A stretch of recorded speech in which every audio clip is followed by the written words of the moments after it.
Suami ditangkap, istri bandar narkoba histeris. Warga mengamuk protes penutupan jalan. Tawuran di pemukiman warga.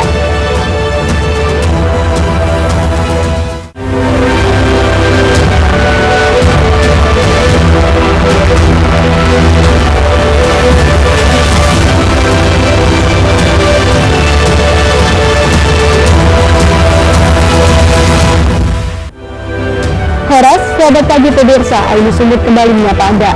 Selain 3 informasi utama tadi, kami hadirkan beragam informasi dari wilayah Sumatera Utara selama 30 menit.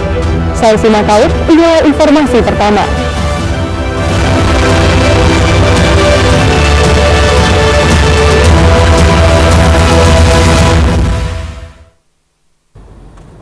Pemirsa, penggerebekan kampung narkoba di Batubara diwarnai isak tangis histeris dari istri terduga bandar narkoba yang merasa keberatan suaminya ditangkap polisi. Meski demikian, polisi tetap saja membawa pria terduga bandar narkoba ini ke Mapolres Batubara guna menjalani proses hukum.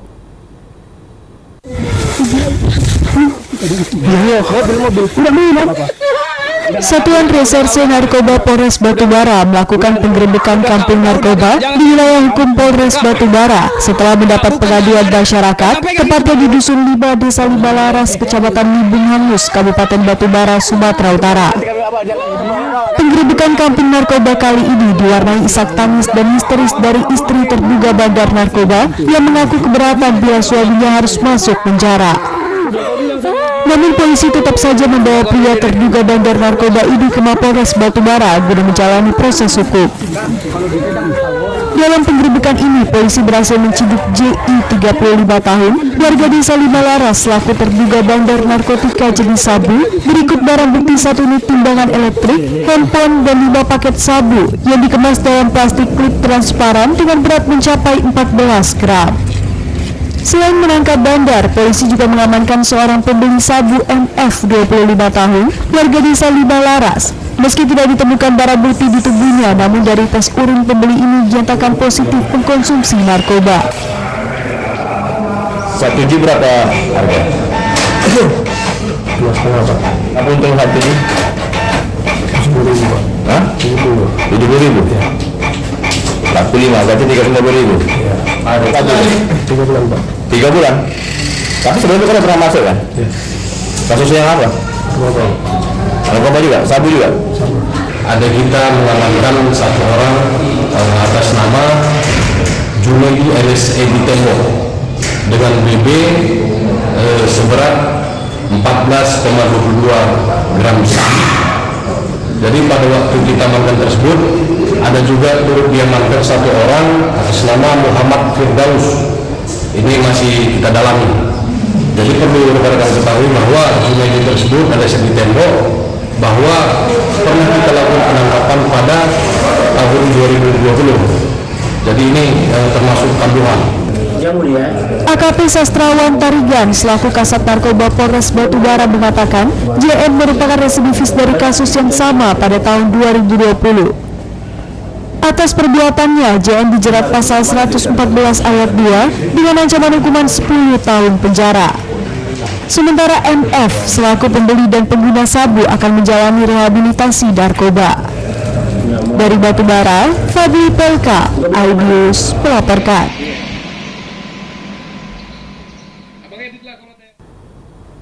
Pemirsa, Polresta Deli Serdang berhasil mengungkap jaringan peredaran narkotika yang dikendalikan oleh terpidana kasus narkotika di Lapas Tanjung Gusta, Medan. 4 orang pengedar dan barang bukti sabu, ekstasi, serta uang tunai sejumlah 1 miliar lebih turut diamankan petugas.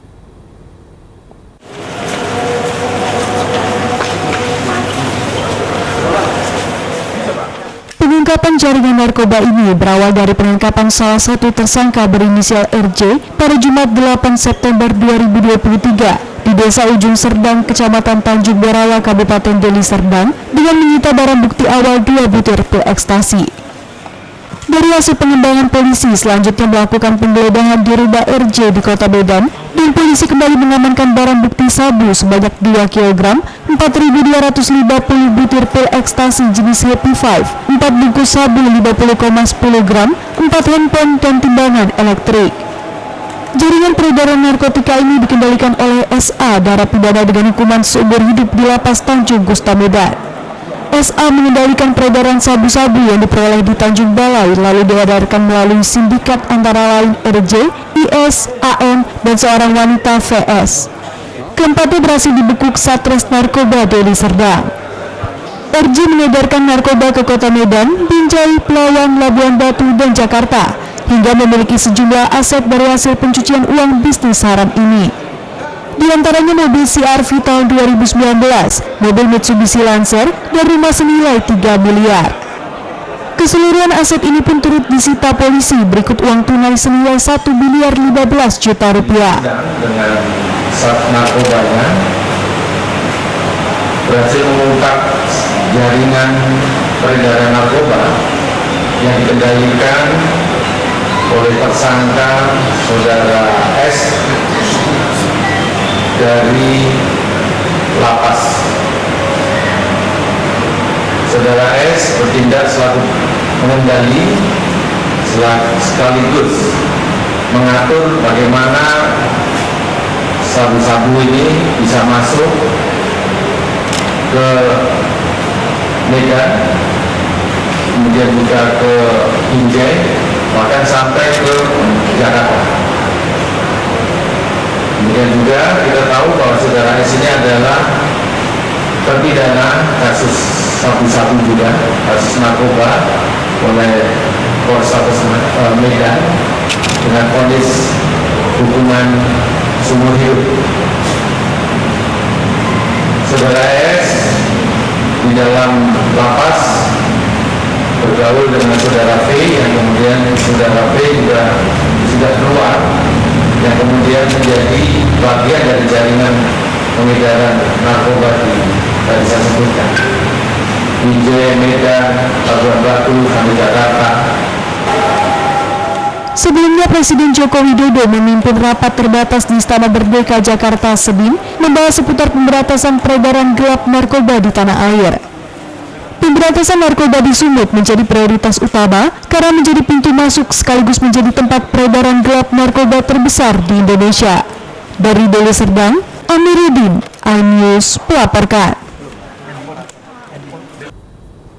Pemirsa, warga di kawasan Pasar Kampung Lalang, Medan dihebohkan dengan penemuan jasad wanita yang terkapar di pinggir jalan.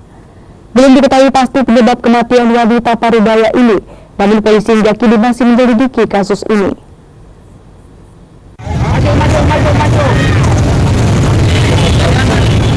Warga di kawasan Pasar Kampung Lalang, Jalan Kambir, Lima, Medan, Sumatera Utara, Rabu petang digegerkan dengan penemuan jenazah wanita di pinggir jalan.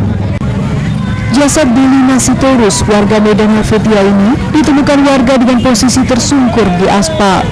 Warga pun berkerumun memastikan untuk mengenali jenazah. Wandi, salah seorang warga yang melintas di lokasi, melihat jenazah sudah dikerubungi masyarakat dan segera menghubungi Polsek Sunggal untuk melakukan evakuasi. Unit Reskrim Polsek Sunggal yang tiba di lokasi langsung memeriksa jasad korban. Apakah penyebab tewasnya wanita parubaya ini karena tindak kekerasan? Saat itu kita dari Pemkab Kamtibmas Bayangkara Resor Medan sedang kebetulan lewat ya termasuk kita patroli, dan kita temukan adanya kerumunan orang yang melakukan kepada kita bahwasannya ada seorang ibu yang jatuh di tengah jalan lalu meninggal dunia. Dengan begitu kita langsung mengkoordinasikan ke Polsek Sunggal. Lalu Polsek Sunggal mengirimkan personilnya untuk mengevakuasi korban yang ada di tengah jalan di seputaran Jalan Kelandur 5, Kampung Lalang.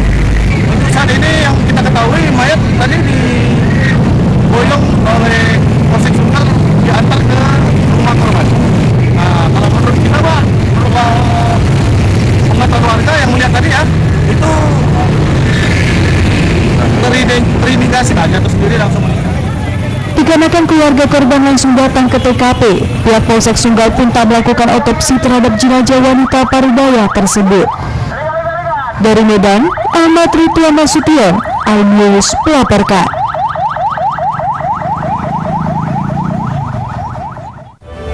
Pemirsa, seruduk bus pelajar kritis, tetaplah bersama kami.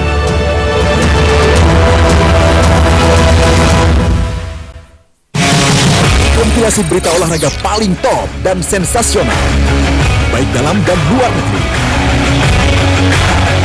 Kamu menyaksikan Top Sport bersama saya, dan sudah ramai.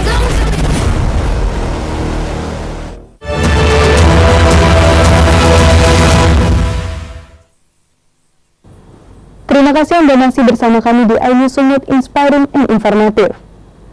Pemirsa, warga Jalan Abdullah Lubis Medan mengamuk dan berdebat dengan petugas Dinas Perhubungan Kota Medan. Mereka menolak penutupan ruas jalan akibat pengerjaan proyek pelebaran jembatan. Menurut warga, penutupan jalan membuat usaha UMKM yang mereka miliki sepi pembeli. Kosong jalan itu tadi. Kasihan, aku ada anak kecil, aku ada anak sekolah. Ya aku pun ada juga anak sekolah. Ya udah kau kerja, Kami cari makan, kau kerja. Kau mikirkan perintah. Warga yang memiliki usaha UMKM di Jalan Abdullah Lubis Bekabuk dan memprotes petugas Dinas Perhubungan Kota Medan yang melakukan penutupan ruas jalan untuk kepentingan pelebaran jembatan. Warga sempat berdebat dengan petugas dan mempersoalkan kenapa seluruh ruas jalan ditutup, padahal lokasi pengerjaan proyek belum dimulai. Bayangkan dari tutup 5 orang di sini ditutup, di sana ditutup. Warga pun meminta agar akses untuk kendaraan lewat tetap dibuka, agar para konsumen bisa membeli dagangan mereka dan bisa berputar balik ke arah jalan yang dilewati di awal masuk. Yati, pemilik usaha rumah makan, mengaku hari pertama penutupan jalan, warung makannya sudah sangat sepi pembeli karena tidak bisa dilintasi. Istilahnya cari makan lah di sini, berjualan di sini. Jadi saya mendukung pemerintah yang untuk kita bersama, kenyamanan kita bersama. Tapi mohon maaf kepada pemerintah atau orang proyek sini memberikan segala makan jalan biar supaya tidak semua aksesnya ditutup gitu, supaya biar misalnya orang makan kemari putar balik dan dibuatlah misalnya kabinet. Sementara itu, menurut pihak Dinas Sumber Daya Air Bina Marga Bina Konstruksi Kota Medan, sebelum penutupan jalan, sosialisasi sudah dilakukan dengan pihak kecamatan dan kelurahan. Namun ada miskomunikasi antara pihak kelurahan dan warga yang lambat memberikan informasi terkait penutupan jalan ini.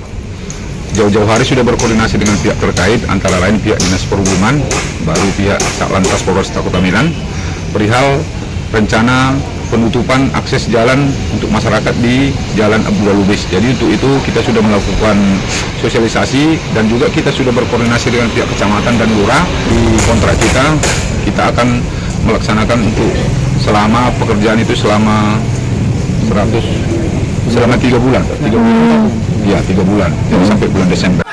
Diketahui jembatan di ruas Jalan Abdullah Lubis ini akan dibongkar, di mana panjang jembatan lama 6,5 meter menjadi 8,5 meter dan diperlebar 2 meter di sisi kiri dan kanan.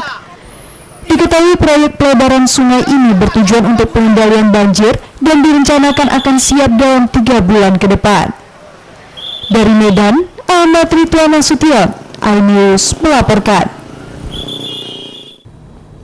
Pemirsa, seorang pelajar mengalami kejang-kejang dan bersimbah darah usai menabrak mobil minibus di depannya yang melakukan pengereman mendadak. Kasus kecelakaan ini hingga kini masih dalam penyelidikan polisi lalu lintas.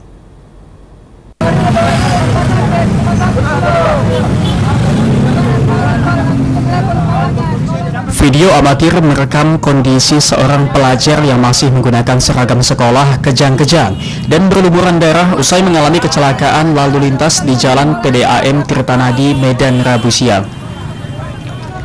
Pelajar yang datang dari arah Jalan TB Simatupang ini diduga hilang kendali saat mobil di depannya mengerem mendadak.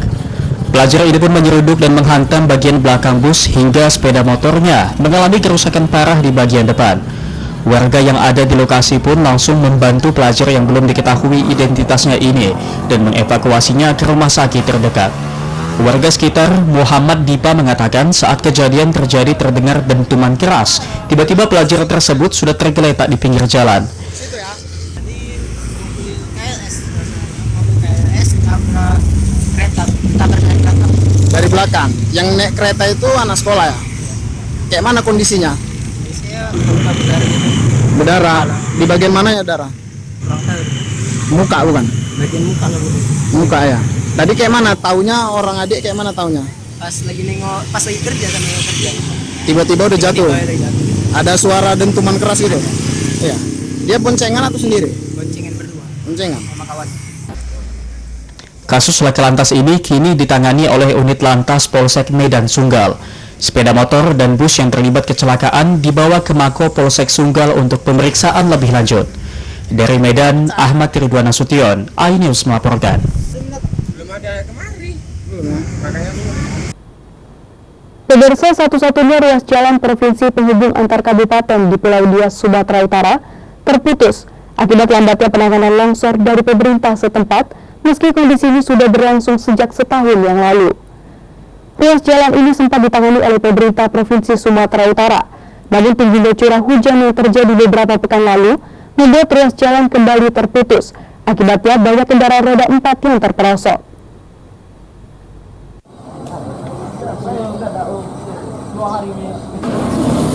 Lambannya penanganan jalan longsor di ruas jalan provinsi penghubung antar kabupaten di Kepulauan Dias membuat akses jalan terputus dan mengakibatkan sejumlah warga desa terisolir, tepatnya di desa Faduro Hinogoa, kecamatan Muli Serangkai, Kabupaten Dias, Sumatera Utara. Ruas jalan provinsi ini merupakan akses utama yang menghubungkan kota Gunung Sitoli di Kabupaten Dias Selatan, Dias Barat, dan atau sebaliknya. Untuk membantu pengguna jalan, personil Satlantas Polres Dias bersama Polsek Sirombu harus bekerja ekstra guna membantu pengendara roda 2 dan juga anak-anak sekolah yang ingin melewati ruas jalan ini. Bupati Dias Barat, Kenaki Warungu, juga mengaku kecewa dengan lambannya penanganan ruas jalan ini dan mengusulkan kepada pejabat sementara Gupsu untuk mencopot kepala UPTD Dinas Marga Provinsi Sumatera Utara yang bertugas di Dias. Kondisi jalannya sangat rusak parah dan kami harapkan sebagai pengguna jalan yang sedang kami gunakan ini supaya diperhatikan oleh pemerintah di dinas terkait agar segera diperhatikan dan supaya ada upaya yang sangat urgent di dalam menangani lalu lintas jalan raya ini, karena akses jalan ini merupakan sangat penting bagi masyarakat Kepulauan Nias, khususnya yang menuju Nias Barat. Jalan di kilometer 27 ini sudah tahun lalu sudah longsor dan tidak ada penanganan dari pihak provinsi. Saya sebagai Bupati Nias Barat dan juga Bupati Nias sudah capek menyampaikan kepada pihak provinsi agar jalan ini ditangani, dibangun. Namun sampai sekarang belum ada tindakan untuk itu. Sebelumnya, unit pelaksana teknis daerah UPTD Dinas Bina Marga Provinsi Sumatera Utara pernah melakukan perbaikan jalan longsor ini. Namun setelah proses pengerjaannya tidak berlangsung lama, seluruh material kembali terbawa longsor akibat curah hujan yang cukup tinggi beberapa pekan terakhir. Dari Kepulauan Nias, Iman Jayalase, iNews melaporkan.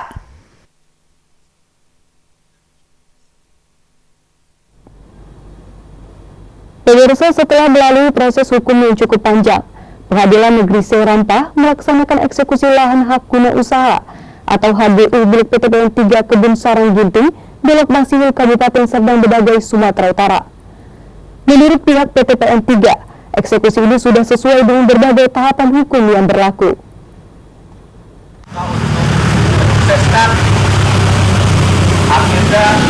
Insya Allah mudah-mudahan Eksekusi yang dilakukan pihak Pengadilan Negeri Serampah ini berdasarkan penetapan Pengadilan Negeri Serampah bertempat di Afdeli 5 Kebun Sarang Ginting, Kecamatan Dolok Masihul, Kabupaten Serdang Bedagai. Eksekusi lahan HGU dimohonkan oleh kuasa hukum PT Perkebunan Nusantara 3 Persero melalui kantor hukum Hasrul Beni Harahap dan rekan melalui Pengadilan Negeri Serampah dan berdasarkan surat tertanggal 20 Juni 2023. Penetapan eksekusi juga dihadiri kedua belah pihak yang bersengketa dan di bawah pengamanan Polres Serdang Bedagai serta jajaran Muspika Kecamatan Dolok Masiwe. Meski sempat diwarnai kericuhan karena tergugat dan kuasa hukumnya mencoba menghalang-halangi proses eksekusi, namun berkat kesigapan personil kepolisian, proses eksekusi akhirnya berjalan dengan lancar. Menurut manajer Kebun Sarang Ginting Cendra Kesumba, eksekusi ini sudah melalui tahapan-tahapan proses hukum berdasarkan perkara sengketa lahan yang sudah berkekuatan hukum tetap pada tingkat kasasi. Terkait adanya tudingan dari pihak tergugat yang menyebut pihak PT PN 3 melakukan eksekusi sepihak, menurut pihak PT PN 3, tudingan tersebut tentulah tidak sesuai dengan fakta hukum yang ada.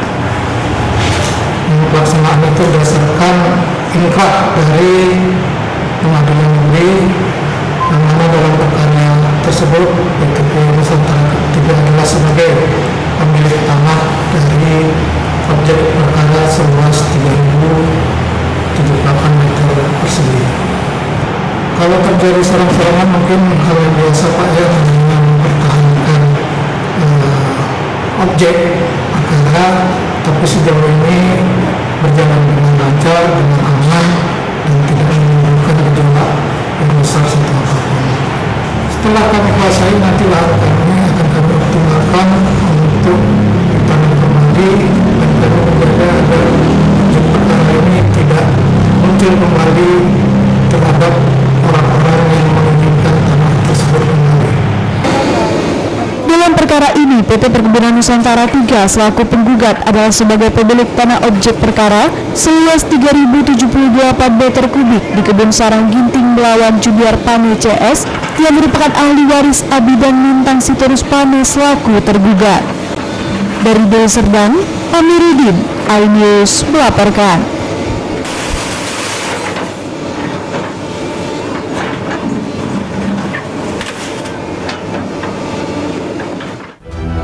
Pemirsa, siswa SD tewas ditabrak kereta api.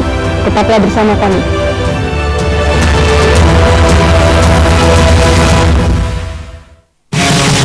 Kompilasi berita olahraga paling top dan sensasional, baik dalam dan luar negeri. Kalian menyaksikan Top Sport bersama saya, dan juga Karawai.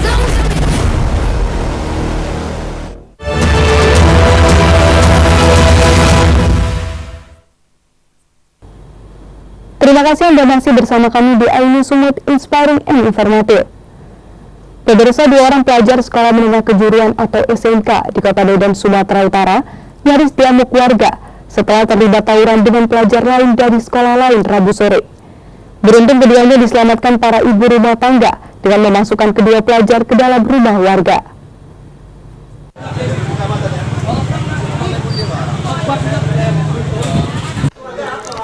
Dua orang pelajar dari salah satu sekolah menengah kejuruan SMK di kawasan Medan Marelan diamankan petugas Polsek Medan Labuhan dari dalam rumah warga. Setelah terlibat tawuran dengan pelajar dari sekolah lain di Jalan Masjid Kelurahan Rengas Pulau, Kecamatan Medan Marelan, Kota Medan.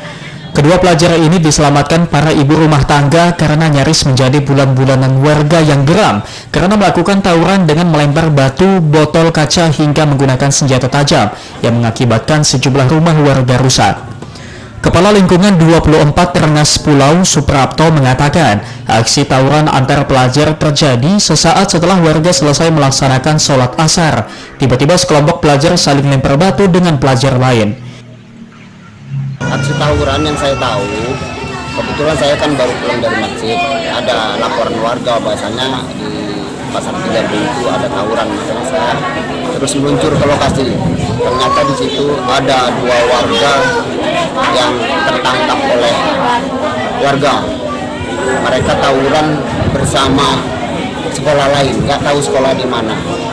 2 orang yang kita amankan Pak, karena mereka mau dicederai lah sama lawannya. Kini kedua pelajar bersama 4 unit sepeda motor diboyong ke Mapolsek Medan Labuhan untuk dilakukan pemeriksaan penyebab tawuran dan dipanggil orang tua serta guru.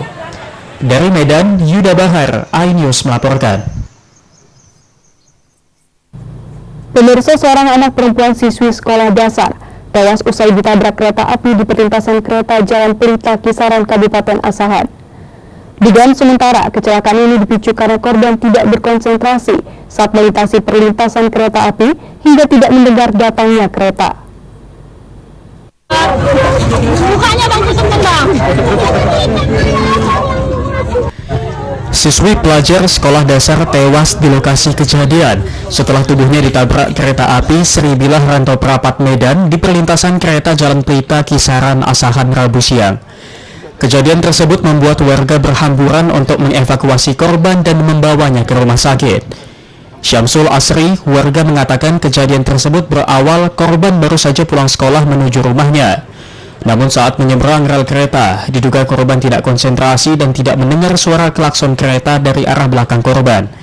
Sempat diteriaki warga, namun korban tak sempat mengelak hingga kecelakaan tak terelakkan. Pak, bagaimana yang Bapak ketahui tadi melihat tabrakan kereta api peristiwa tadi, Pak? Pulang sekolah dia, gitu menyeberang, tapi lewat Ya? Oh, dia nggak ngelihat gitu, Pak? Enggak, sempat menoleh dia. Dia mau menyeberang atau gimana, Pak, tadi, Pak? Menyeberang. Mau nyebrang ya. Habis itu terpental gitu, Pak? Iya. Ada suara klakson gitu, Pak? Ada panjang. Berapa orang, Pak, waktu dia melintas itu? Satu orang. Kasus kecelakaan kereta kini telah ditangani unit Gakum Satlantas Polres Asahan. Dari Asahan, Ulil Amri, iNews melaporkan.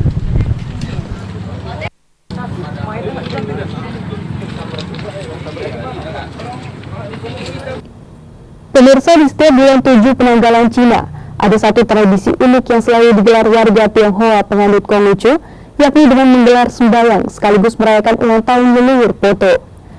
Kegiatan ini pun biasa dihadiri semua kalangan warga suku Tionghoa, tidak terkecuali para perantau yang sengaja pulang ke kampung halaman untuk melakukan ibadah sembahyang Poto. Seperti apa uniknya? Berikut liputannya kami sajikan untuk Anda.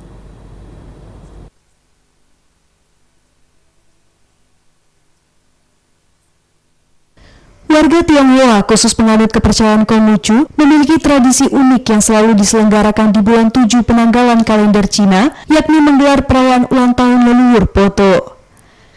Kegiatan ini disertai dengan makan dan sembahyang bersama, seperti yang digelar Yayasan Sosial Timur Lestari baru-baru ini di salah satu wihara di Jalan Helvetia, Medan.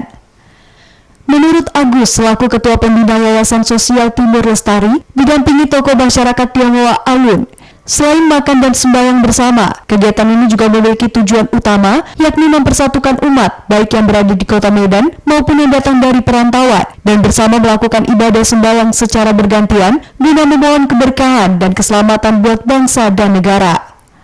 Kegiatan keagamaan ini sempat dihentikan selama 3 tahun berturut-turut akibat pandemi COVID-19, hingga tahun ini kembali digelar.